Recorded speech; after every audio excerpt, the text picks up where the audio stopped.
around that time, do you have any memories of visiting Leicester in the early days? No, Coventry, Okay. the Edge, the Edge. Edge. Yeah, Yeah. the floor used to move, man. When the beeline used to some mad club. Yeah, the Edge, Coventry. Did a couple of fevers up there. That was mad. Can't remember going to Leicester though. Okay. Don't remember going to Leicester. Might have done though. I think I might have done a uni dance here or something, or I might have done a carnival, but I'm not sure. Can't remember. I don't remember it. Nothing doesn't stand out about Leicester for me at that stage. Yeah, yeah. So what about your first international booking? Remember, I was sparring with Ragga Twins from early 90s, so when their album came out, after all them singles, Spliffhead, Hooligan 69, all them tunes, Yeah, yeah. they were a thing, you know, they were a big thing. So I think it was in 1991 we toured in Europe and Scandinavia. We did 25 days. So I was out there from early in the 90s getting booked.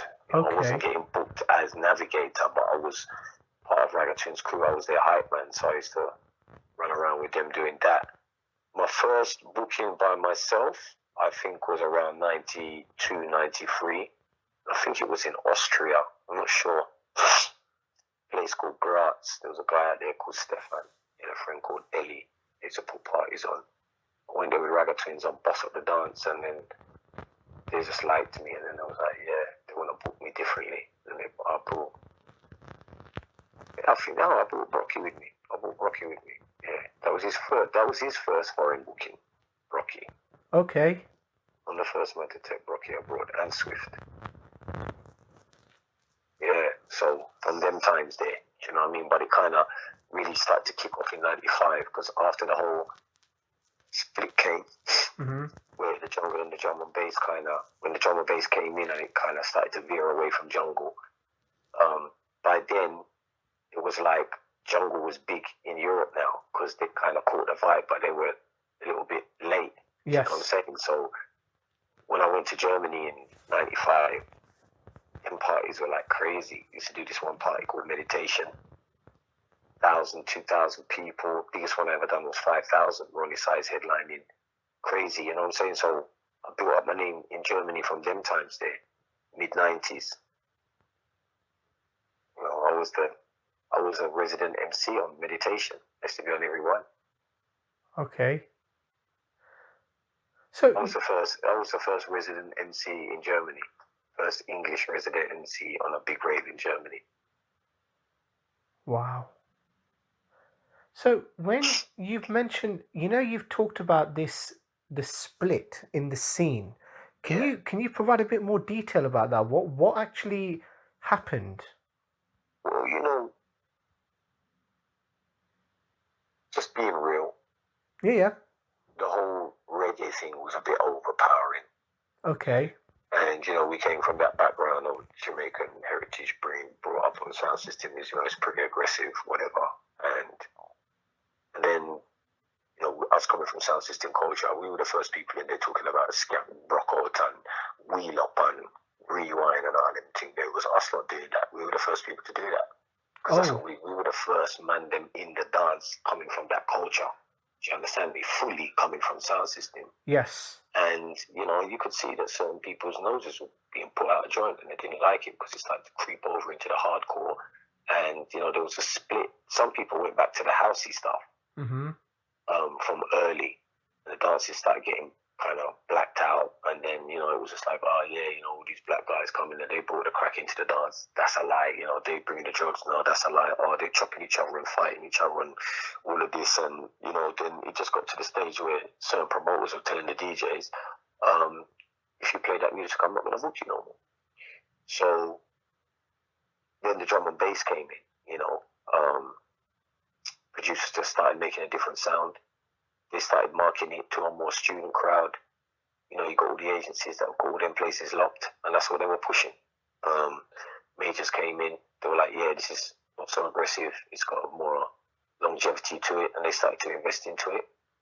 Hence the whole Renaissance representing. At that time, I was doing Freestylers. Yeah. But you know, the whole Renaissance representing, because I used to see them all over the world. You know, and that's when it came in. But you know, there were certain people. I'm not saying they jumped ship, but they came from a sound system background, and they didn't want to play jungle because they didn't want to get extra out of the scene. You know, they had families to feed. You know, I heard plenty of people say that. So you know, it kind of just the divide came where the ragga jungle thing started to get a bad stigma about it, and then that's how the drum and bass thing kind of came in and sort of got developed into what it is now.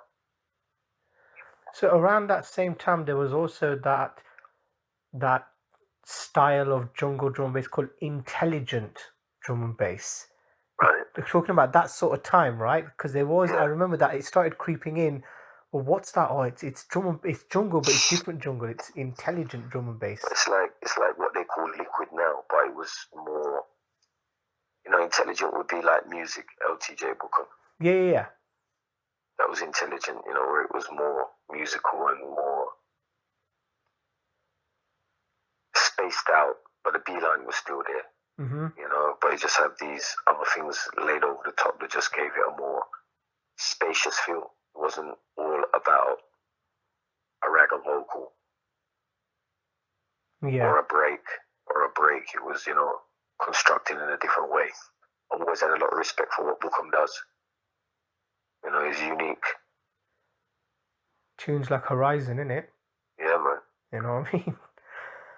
Okay, so around 95, 96 when One in the Jungle came about, how did you become involved in that?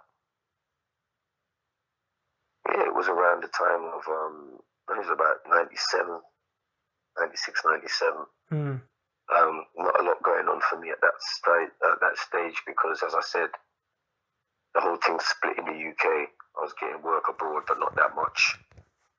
And every Friday night, I got called to a kind of an audition. But there was loads of us there. Me, Stevie, Raggers, Moose, Fearless, Get, loads of us. But what happened was, all them men, they were still getting work, all the fast MCs and all them guys, they were still getting work. The ragga man, they weren't really getting much work. So on a Friday night, I'd be in my yard, and Wilbur would call me and say, yo, nobody's here to do the show, you want to do it? So I used to go and do it, and so I became sort of the most regular presenter on there. Everybody used to be on there, but I was the most regular presenter because them lot were working, so I'd get the chance to do it. So that kind of built my name up as a radio presenter on national radio, doing jungle, One in the Jungle. Most people say that it was my show because I was always on there. Yeah. That's what I remember. I remember mostly you. Every now and then I remember Moose and Det, but for the most part it was you. Yeah, for the most part it was me because nobody was about, so that's how that whole Radio 1 thing happened. And then after a while, I think it got down to about 97. Yeah, you're right, it was about 96 to 97 I was on Radio 1, and it got down to the end of 97, going into 98, and that's when Wilbur told me that they didn't want no more MCs. And then I handed it over to Groove Rider and Fabio. Okay, yeah. So you just mentioned earlier, you know, when you're talking about the MCs that were there for the audition. Yeah. Who would you say in that jungle drum and bass MCing scene started the fast chatting or the double time chatting? Started it? Yeah, like, because like you had your, like yourselves, your Ragga Twins had more of that sort of reggae twang to it. But then you also had, like, you know, your Stevie Hyper D's, your MC Dets that were more, they were faster. You know what I'm trying to say? Yeah. So who, like, from that sort of time, because to me it feels like MC Det was like the first one to sort of have that different style of MCing. With Det, it's his voice. Yes. There was guys there before Det. Shabba was there before Det. Okay. GQ was there before Det. GQ, you know, he's got some little double time things going on as well. Okay. GQ was there from day. You know, GQ was in, I used to go AWOL and see GQ in there all the time. He'd MC the whole night. Wow. So, you know, there was a few guys that were doing it fast tongue style, but not as rapid as, like, say, I don't know, Stevie or Skipper or whatever. Yeah. You know what I'm saying? But Stevie was definitely one of the top man. Them Stevie and Shabba them was like fully on the double time thing. But so was Det. But Det come after because Det kind of blew up with me on Cool FM. Mm-hmm. You know what I mean? That was a sick combination, you and Det. But then Det, Stevie, Skibbity, Shabba.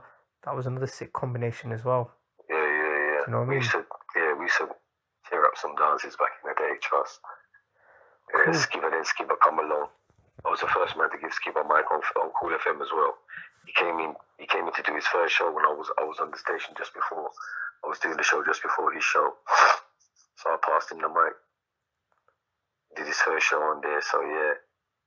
But yeah, I can't really say. I would say that there was definitely people before that, but who actually started it, I couldn't say. Okay. The full double time thing, I couldn't really say. Because there was a lot of guys out here doing it from back in the day that I don't remember. So me talking about this right now, there's going to be most probably people saying, "Oh, what about me? What about me?" But yeah. I wasn't there back in the day. I was doing different things. I was running around doing live shows with Ragga Twins and touring and all of that. I wasn't in the rave scene like that. Yeah. Gina Dangerous and Shabba was sparring from way back. You know what I'm saying? Yeah. 1990, 91. I don't know Junior Dangerous from Sound System. And from having record deals back in the day, because they were the last set of artists them to bust through. Like Glamour Kid and all them people there. They were the first wave of new school artists to bust through.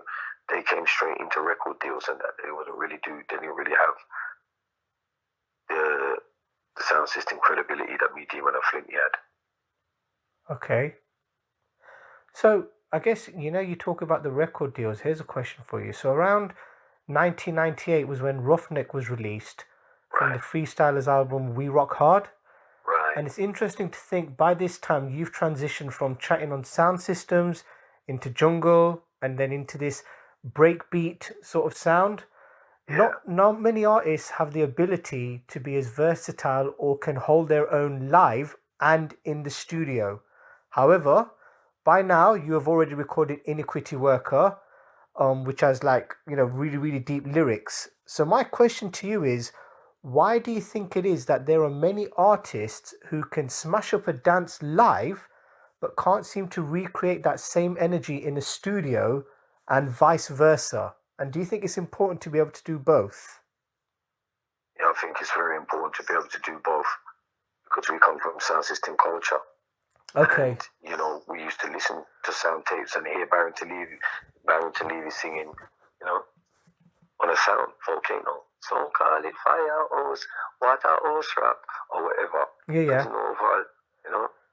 We hey, what a cool and deadly. And then the next thing, you hear it on a record. You're playing in the dance. So we realized from sound system that, we learned song structure. You have a hook, you have a verse, you have a hook. Same thing that I was saying about me, Demon and Flinty writing a dance lyric each. So I always say, like me, I say, this how they dance, yes, they dance. Say, the century, this how they dance, yes, they dance. That would be the, you know what I mean? Yeah. So then keep in a dance, we say. Over there, so the whole, and the one Superman, and, whatever.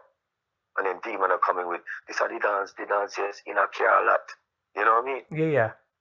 And then Flinty will come and say, this how they dance, we say, in a the vineyard, or something like that. Then they start telling about the grape, them, and the prune, and the plum. You understand me? Yeah. That's how we kind of learn how to write songs. So we could take any of them songs we sung on a sound system and record it on a rhythm.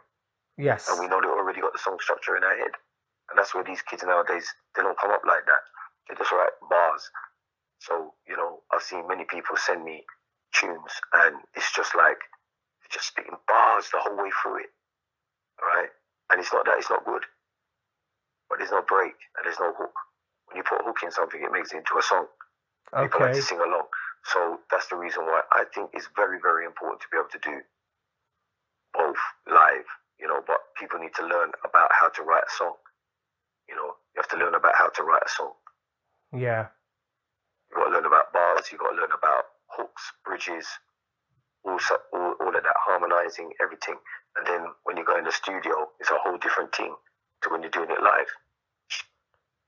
I guess with your voice, it's got to be different as well, because sometimes with a mic, your voice is a lot like, I know you're not shouting, but your voice is almost amplified when you're in a live environment, but in a studio, it's slightly different. Yeah, so then you've got to make sure that you're pitching your voice into the microphone right. Okay. It's your energy. It's your energy. It doesn't matter if you're live in a dance or if you're in the studio. It should sound the same. You have to focus and recreate that energy every time you open your mouth. Mm-hmm. When we were coming up on sound system, it was all about your projection and how you pitch your voice into the mic. You're squeezing up your vocal cords to create a frequency. That's what we do. But nowadays, most of these guys, they just got a very monotone sound. It's more lyrics more than voice. If you listen to General Levy, Top Cat, Sweetie Irie, Jenna Fly, Daddy Freddy, Tipper Irie, Raga Twins, Navigator, General Levy, every single one of us sound different. Yes. None of us sound the same. Not one out of them 10 man there sound the same. Mm-hmm. But if you go on the circuit now and you hear some of these MCs, they all sound the same because they just got this monotone style. They're chatting 3 million miles an hour, and it's not even about anything. It's just lyrics and rhyming up and everything. And some of it's clever. Don't get me wrong, but the reason why they don't stand out is because your voice hasn't got something special about it. The way you make your voice special is to work on how you project your voice into the microphone. That's the difference. And then on top of that, you have to know about song structure to be able to do something in a studio. It's all cool you doing some little quirky thing. I'm not talking about that. I'm talking about singing a hook and putting a song together.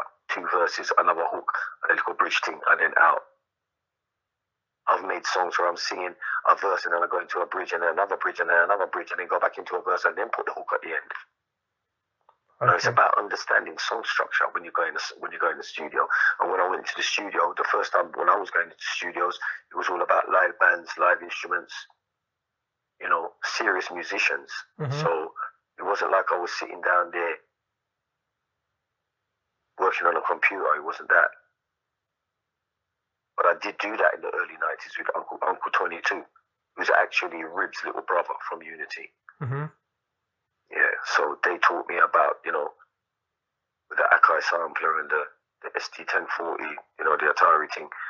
Come on, man, I was right there, bro. You know what I mean? Okay. Cubase version 1. Yeah, man. That's how I learned to produce. I actually got into producing first before I actually started to MC on Jungle. Oh, wow. Okay. I made a tune. I got a tune out on flipping. I'm one of the first releases on RAM. 6 Million Ways to Die, me and Uncle 22. Okay. Yeah, man, go back, go look, man. It's another little one for your history books there. Yeah. Navigator was on one of the first releases on RAM Records.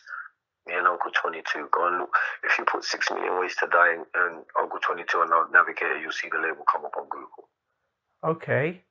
So do you still play it? Well, have you played about with Jungle producing since, or?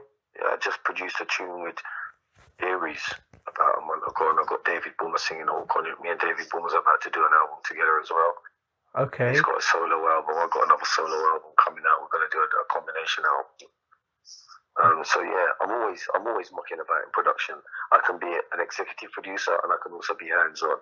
I can actually produce, but I just don't like sitting in front of a computer chopping up beats. It's not my thing. Yeah. So I'll make somebody engineer for me and I'll play bass lines and put my little ideas into it. And we produce a tune together because there's certain ideas that I have what I want to hear, especially when it comes to jungle because of all that dub music that I grew up listening to. There's certain B lines I've got in my head. Once I put them down and I'm working with another engineer that knows what he's doing and understands, like somebody like Aries, for instance, he understands the music very well. Mm-hmm. So, I play a B line, he puts a little effect on the B line, switches up 2 little notes, and it just becomes something else, but it's still dope.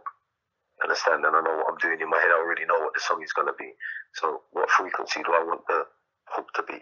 I want Boomer, or I want whoever. You know what I'm saying? Or I sing it myself.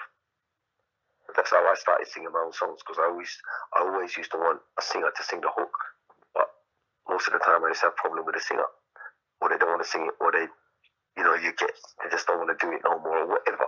Yeah. Just got to the point where I started getting fed up with it, so I just started singing myself.